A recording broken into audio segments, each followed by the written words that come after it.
Yuvasathi camp চালু হয়ে গেছে। কাশী বোস লেনের ছবি আপনাদেরকে দেখাচ্ছি। আজ থেকেই অ্যাপ্লাই করা যাবে। মাধ্যমিক পাস 21 থেকে 40 বছর বয়সী বেকারদের 1500 টাকা ভাতা দিতে রেজিস্ট্রেশন। সেই রেজিস্ট্রেশনের ছবি আপনাদের দেখাচ্ছি। সরাসরি কাশী বোস লেনে নিয়ে যাব। আমার সঙ্গে প্রতিনিধি সুস্মিতা রয়েছেন। সুস্মিতা,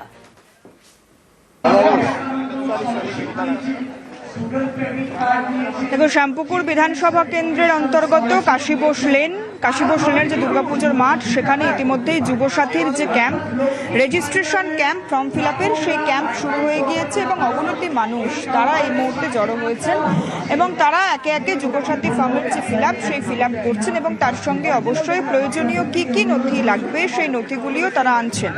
ইতিমধ্যেই কলকাতা পুরসভার যারা সহযোগী কর্মী তারা এসে উপস্থিত হয়েছেন, যারা সহযোগিতা করবেন এবং তার সঙ্গে অবশ্যই কিছুক্ষণ আগেই আমরা দেখেছি যে এই যে ক্যাম্প, সেই ক্যাম্প ঘুরে দেখছেন মন্ত্রী শশী পাঁজা। যারা এসেছেন তাদের সঙ্গে একটু কথা বলার চেষ্টা করব, কিভাবে তারা উপকৃত বা কতখানি উপকৃত হবেন বলে তারা মনে করছেন। একটু কথা বলবো, কতটা উপকৃত হবে বলে মনে করছেন? এবার দেখা যাক ব্যাপারটা যে কি হিসেবে সেটা ব্যবহার করা যায়।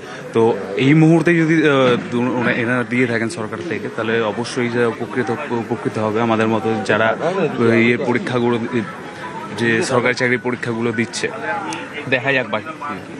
অবশ্যই উপকৃত হবেন তারা, আশাবাদী। এবং তার সঙ্গে আরো একজনের সঙ্গে কথা বলবো। যুবসাথী প্রকল্পের মাধ্যমে এই যে মাসে মাসে 1500 টাকা, এই যে একটা সাপোর্ট, সেই সাপোর্টের অবশ্যই তো সুবিধা হবে। হ্যাঁ, সুবিধা তো হবে। অ্যাকচুয়ালি স্টুডেন্টের জন্য অনেকটাই সুবিধা এটা। মান্থলি পেলে কিছু এক্সপেন্সেস যেগুলো ম্যানেজ করা যায় ওইগুলো ম্যানেজ করা যাবে। It will be helpful for all of the students. দেখো, সুবিধা হবে বা সুযোগ মিলবে তেমনটা যেমন যুব যারা সম্প্রদায় যারা এই মুহূর্তে এসে জড়ো হচ্ছেন একে একে শ্যামপুকুর বিধানসভার অন্তর্গত এই যে ক্যাম্প, সেই ক্যাম্পে, এবং তার সঙ্গে তারা এও বলছেন যে তাদের আগামী দিনে এগিয়ে যাওয়ার পথেও এই যুবসাথী প্রকল্প বেশ কিছুটা সহযোগিতা করবে। তারা আশাবাদী এবং দেখতে পাচ্ছ এই মুহূর্তে যে সহায়তা কেন্দ্র, সেই সহায়তা কেন্দ্রে যেমন ভিড় জমেছে, ঠিক তেমনই একাধিক ক্যাম্প তৈরি করা হয়েছে এখানে। বিভিন্ন টেবিল পেতে যারা রয়েছেন তারা এই মুহূর্তে টেবিল পেতে, যারা কলকাতা পুরসভার কর্মীরা রয়েছেন তারা এই মুহূর্তে ফর্ম ফিল আপের কাজ শুরু করেছেন এবং গোটা যে প্রক্রিয়া চলছে সেই প্রক্রিয়ার তত্ত্বাবধানে রয়েছেন মন্ত্রী শশী পাঁজা। এবং এই বিধানসভা কেন্দ্রের বিভিন্ন ওয়ার্ড যেগুলি রয়েছে সেই ওয়ার্ড থেকে যুবক যুবতী তারা আসছেন, তাদের যে প্রামাণ্য নথি, সেই প্রামাণ্য নথি নিয়ে আসছেন তারা। যুবসাথী প্রকল্পের যে ফর্ম, সেই ছবি আমরা দেখছি। শ্যামপুকুর বিধানসভার অন্তর্গত কাশী বোস লেনের ছবি আপনাদেরকে দেখালাম। শুধুমাত্র শহরে নয়, বাঁকুড়ার পাত্রসাহের ছবি আপনাদের দেখাবো, যেখানে যুবসাথীর ক্যাম্প রেজিস্ট্রেশন করাতে ব্লক অফিস চত্বরে ভিড়। কৃষক বন্ধু লক্ষ্মীর ভান্ডারেও চলছে রেজিস্ট্রেশন। দেবব্রত প্রতিনিধি রয়েছেন সঙ্গে। দেবব্রত,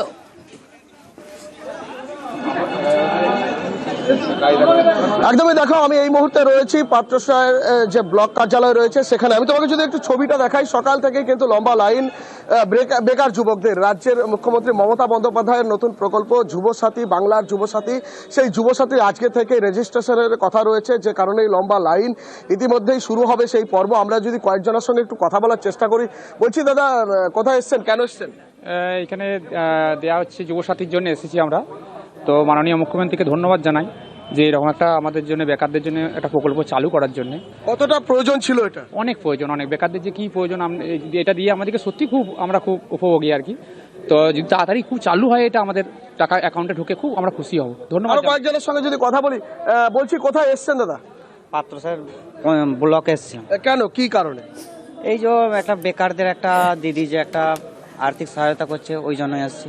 এটা কতটা প্রয়োজন, কতটা উপকার হবে আপনাদের? অনেকটা উপকার হবে। কি বলবেন রাজ্যের মুখ্যমন্ত্রীকে? অসংখ্য ধন্যবাদ, এটুকুই জানাবো দিদিকে। একেবারেই বুঝতেই পারছো, সকাল থেকেই কিন্তু একদিকে যেমন যুবসাথী প্রকল্পের জন্য লম্বা লাইন, যে উপভোক্তারা রয়েছে, বেকার যুবকরা রয়েছে তাদের, অন্যদিকে লক্ষ্মীর ভান্ডারের জন্যও রয়েছে মহিলাদের লাইন, এবং কৃষক বন্ধুদের জন্য কৃষকদের লাইন রয়েছে। অর্থাৎ রাজ্যের মুখ্যমন্ত্রী মমতা বন্দ্যোপাধ্যায়ের যে অভাবনীয় এই প্রকল্পে উপকার পাবে এলাকার মানুষজন। কারণ সবাই বলছে যে এই প্রকল্প হওয়াটা প্রয়োজন ছিল, বেকার যুবকদের একটু হলেও সুরাহা হবে। অর্থাৎ এই প্রকল্প পেয়ে কিন্তু রীতিমতো খুশি এলাকার সর্বস্তরের মানুষজন। বেশ।